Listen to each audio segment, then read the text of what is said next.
Hi, welcome to the Introduction to JumpStart for the Language of Caring. Thanks for the opportunity to talk with you today. We're going to look at the why behind the Language of Caring program and a very brief overview of each of the individual modules that make up the Language of Caring program. To get us started and ready for the overview, we're going to watch a brief video. It is hospital-based, but don't get distracted by that. The main point and the scenarios are relevant to what we do every day. Now, the video can bring up some feelings or be a little heavy. It is a very good example of why we need to have caring communication every day. So with that, we'll get started with the video.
So we can see that is quite a powerful video, and it really does stress the importance of caring and why our caring communication is so important.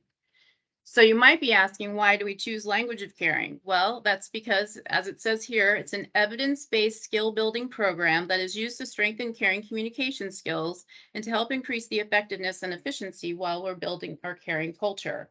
So use this as an opportunity to learn the new skills that will help you to build on what you're already doing to achieve good donor, family, and coworker experiences. And by doing this, we will all go from good to great customer service. So for our purpose and objectives, we're introducing you to the language of caring. We'll demonstrate how empathy and caring lead to improved employee, donor, and volunteer satisfaction, and begin to figure out how we can use this in our daily skills every day. So we do recognize that people will be coming into this with all different types of feelings. And the expectation is, right, that all volunteers and employees will provide good customer service and good communication internally and externally. So we just want to make sure that everybody keeps an open mind and look at this as what they can do professionally and personally to improve their communication skills. So this applies to everyone, regardless of whether or not we have external customers or not, because we all are each other's customers, right? So we need to treat our coworkers with respect and caring communication daily as well. So looking at this, what comes to mind when you see the American Red Cross symbol? Anybody? Caring. Great, right? We are all about caring. We're there for disasters, we're there for blood donations, we have health and safety programs. So that's it. When people see that, they generally have a real sense of being cared for or taken care of. So we want to make sure that we are being caring with our communication as well so that we can continue that. So looking at this person, how often can we feel like we're like this, right? Overloaded, many things going on. We're all being pushed to be more productive and take on more and more responsibilities. Well, human nature, the risk is for us then to become more focused on tasks and just keeping up with our routines. So we don't want to come across as less caring. So we need to remember to put that empathy in there, right? To show our caring. And it does take practice and discipline to show caring as well as intent all the time. So, as we know, most of our feedback comes from donors. And when we receive written feedback from our donors, we see that donors mostly remember how we made them feel. Whether it was a staff member was very polite, a volunteer made me feel very welcome, staff had a nice smile, all all about how somebody made them feel. The, it's also true on lower evaluation scores that, again, it's in a way that they weren't made to feel. They find that they were lacking with more of their caring and empathy. It's never really ever a technical issue. That's very rare. Mostly it's how they were made to feel. So being ready to share great customer service with everyone will help us and keep this manageable. All of our customers, whether it's donors, volunteers, or teammates, coworkers, all need to feel support and appreciation, right? That's there on every one of those on the slide. There's a lot to delivering a great customer experience these days, and customer service between every department from donor to recipient is our responsibility. Our jobs can be very busy and very demanding and stressful. So we know we face challenges, and there are things sometimes that we feel we don't have a lot of control over. So since we know this, we can decrease stressful and difficult situations by providing caring communication. So we need to make sure that our caring and our intent is visible and genuine. Could somebody please read the mission statement? Sure. The American Red Cross prevents and alleviates human suffering in the face of emergencies by mobilizing the power of volunteers and the generosity of donors. Great, thank you so much. So what in that statement stands out to you? Is there something, some words or a statement that really pops out more than others?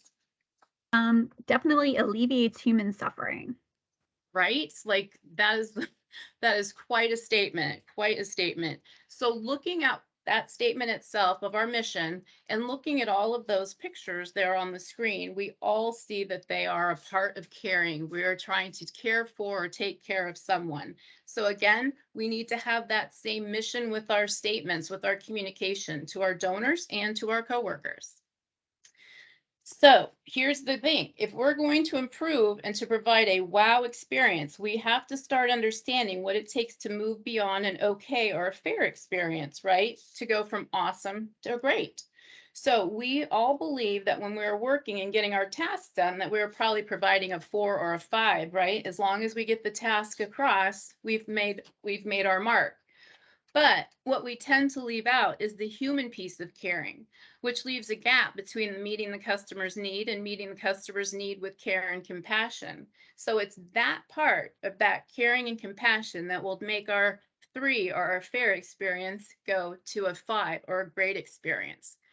The way to do that is through the Language of Caring program. And so what we're going to look at quickly on this slide, these are the modules that make up that program. So I'm going to give you just a quick snippet of what each of those is. And as you go through, you'll be getting visibility modules and other trainings that will help to define these skills and help give examples of each of these in your daily routines.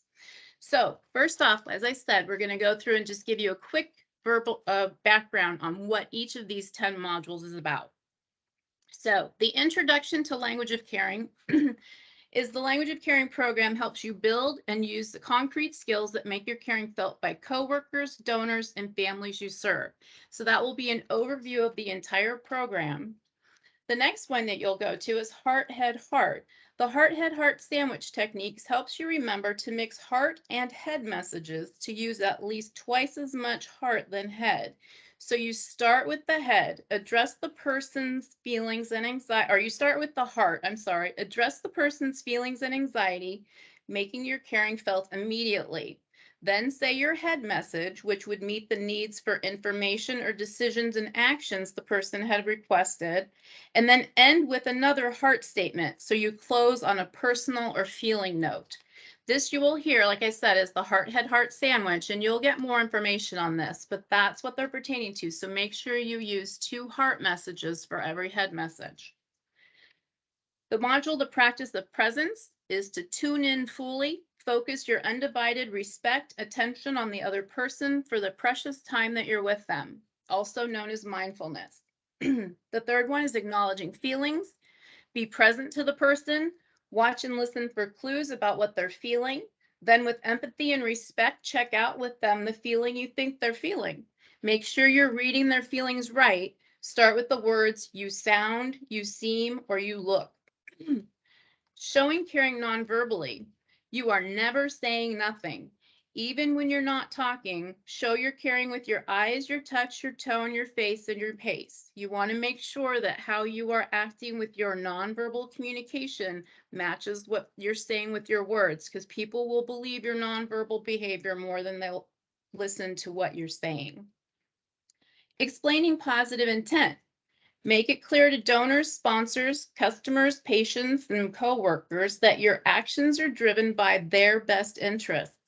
Explain how what you're doing is for their sake. People will be more engaged, cooperative, and helpful, and they will feel your caring. Next is the blameless apology. Use the magic words, I'm sorry, to express your sincere regret that the other person is having an unfortunate experience.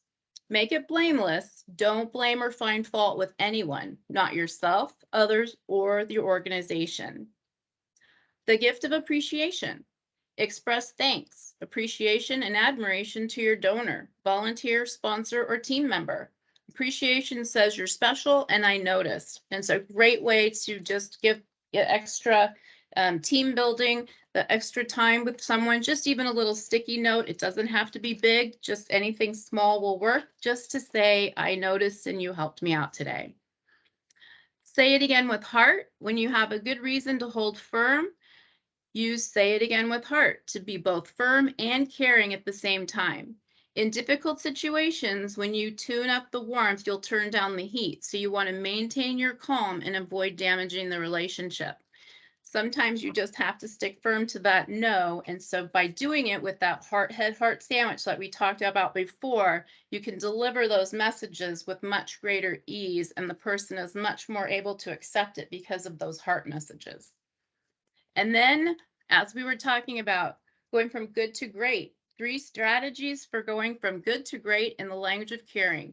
You want to adopt an attitude of loving kindness, use several of the skills together, and then use the skills with everyone, everywhere. Practice and make the language of caring your habit. It is not easy always to do, so it does take practice. And like I said, you will be getting more practice as we go along with visibility modules. So here we are. This is a great quote. I do love this. People don't care how much you know until they know how much you care. And that's very true. Coworkers, donors, whoever you're talking to will feel your caring when you talk with them like this, because it eases their anxiety. It does personalize the care and service that you're giving. And by doing that, you do earn cooperation and improve the experience for everybody. So it truly does make your caring visible. So we really want to make sure that we are, as we said, representing a caring organization. So we want to make sure that we are being caring with all of our words and actions with the donors as well as our coworkers. So we're very thankful that you came to listen to this today. And if you have any comments or any questions, please contact Language of Caring at redcross.org, and we'll be happy to answer any of those for you. Thanks so much for attending.